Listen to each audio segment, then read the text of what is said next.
How's it going, everyone? College Lefty, and in this video we're going to be ranking all 30 Season 5 finest players. We also have an updated schedule, but let's go ahead and get right into it. And just to clarify, these are my personal preferences. I'm going to be making an opinion-based video talking about my favorite cards in this program. So coming in at number 30, we have Orioles finest Ryan Mountcastle. This card is very good. All of these cards are extremely good. You could argue that they're endgame players. They're better than a lot of the current cards we have in Diamond Dynasty, but we have to rank some of these cards towards the back end of the finest Season 5 Team Affinities list. So we have at number 29, Nate Lowe. Definitely a good card. Left-handed first baseman with secondary of third base. We don't see too many left-handed hitting third basemen in Diamond Dynasty. We don't have a ton of left-handed hitters in general. I think we have a few better options, though, as we move forward in this video. Coming in at number 28, Patrick Wisdom. This card is very good. He has a short swing. It's one of the quickest swings in the game with that short, compact, two-handed swing. The 45 vision, though, is why I've ranked him this low. I think that will affect the timing windows while using that card. Coming in at number 27, JD Martinez, an all-around power hitter. This card to me is more like a bench bat. I don't necessarily like his swing. I've liked it a lot more in previous games, but he is still a very good player, very good hitter. He's ranked number 27. At number 26, we have Marcus Stroman. Definitely has the meta pitches, solid all around. The pitching clutch is a little bit lower at 83, but we do have a couple players that are ranked higher with lower pitching clutch. They just have better all-around attributes. At number 25, Garrett Cole. This might come as a surprise to a lot of people. He doesn't have the outlier quirk. He does have a sinker and a couple good pitches, but I think there are better options for starting pitchers within this program. At number 24, we have Paul Goldschmidt, a first baseman that only plays first base, so that kind of hurts him a little bit, but all around, this is a great card. I don't personally like Paul Goldschmidt's swing, so you might have him ranked a little higher than I actually do. But 23, Yoan Moncada. Some people will argue this player. He's obviously a switch hitter. He has a great swing. He's an underrated card, I would say. Definitely a great option, but I still feel we have some better switch hitters, some better all-around players. Brandon Lowe is coming in at number 22. You might be able to flip-flop, Yoan Moncada and Brandon Lowe, but because he has a primary position of second base and he's left-handed, I went ahead and put him at 22. CJ Cron coming in at 21. Definitely a solid power hitter. I would probably use this card over JD Martinez as the bench bat. That's why he's at number 21. At number 20, Jonathan India. I've never used this prospect card, but this card is looking like a four-tool player. He doesn't have the diamond defense, doesn't have the strongest arm, but he does have pretty good speed, great all-around hitting attributes.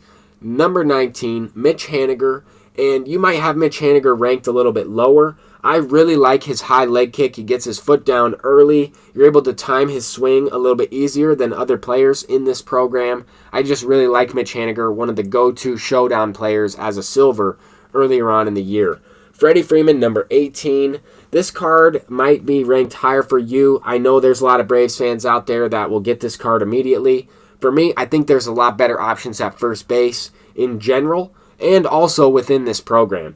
Kyle Tucker coming in at number 17, solid player all around. Thought his speed would be a little bit higher than 68, but he will get into the 70s once you parallel him up a little bit. Brandon Crawford, a left-handed hitting shortstop, coming in at number 16, 99 fielding, 99 reaction, slower out there with 38 speed, but he will be able to field pretty well. Great swing, short two-handed swing. Just an all-around great hitter with a few active live series quirks. We have Frankie Montas coming in at number 15. This might be a surprise, but he does have outlier on the sinker. So that's why he's ranked a little bit higher than a couple of the other pitchers so far. Salvador Perez coming in at number 14. We have our only catcher of the entire program, and this card is amazing.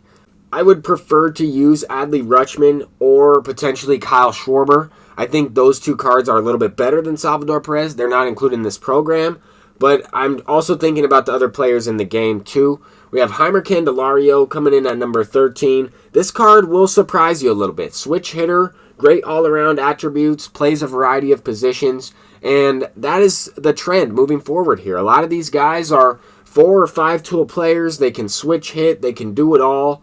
They have great swings, and these are players that I've used for many years in MLB The Show for the most part. Raisel Iglesias coming in at number 11. First time we've ever gotten a really high diamond for Raisel Iglesias. This card is extremely deceptive. You might have him ranked above a couple of these other guys. I don't know. I think because of the hits and K per 9, that's a great combination. But Emmanuel Clase has outlier on the cutter. He has 122 hits per 9. Not as good of an average between the hits and K per 9 as Raisel. But this card is insane. I mean, 105 walks per 9, 92 control. He's going to be dominant. One of the best relievers in the entire game. But I still think there are better options for all-around guys. Unless, if you don't have any bullpen guys that are at a 99 or any of the more expensive players, you want to pick up that at Class A card. We have Zach Wheeler. That card speaks for himself. These cards have outlier on the sinker, both Wheeler and Alcantara. Interchangeable at 8 and 9. I still think they're in the top 10. I would prefer Sandy Alcantara. I know Zach Wheeler already had a good diamond card in the game, and that card was nasty. I think the best all-around starting pitcher in this program is, in fact, Corbin Burnes at number 7 all around. But the 72 pitching clutch is what worries me a little bit. This guy gets cards on base, then you will be able to, get hit around a little bit. The exit velocity is going to be increased. Players with maxed out clutch are going to dominate that card, but he still has the pitch mix to get away with it.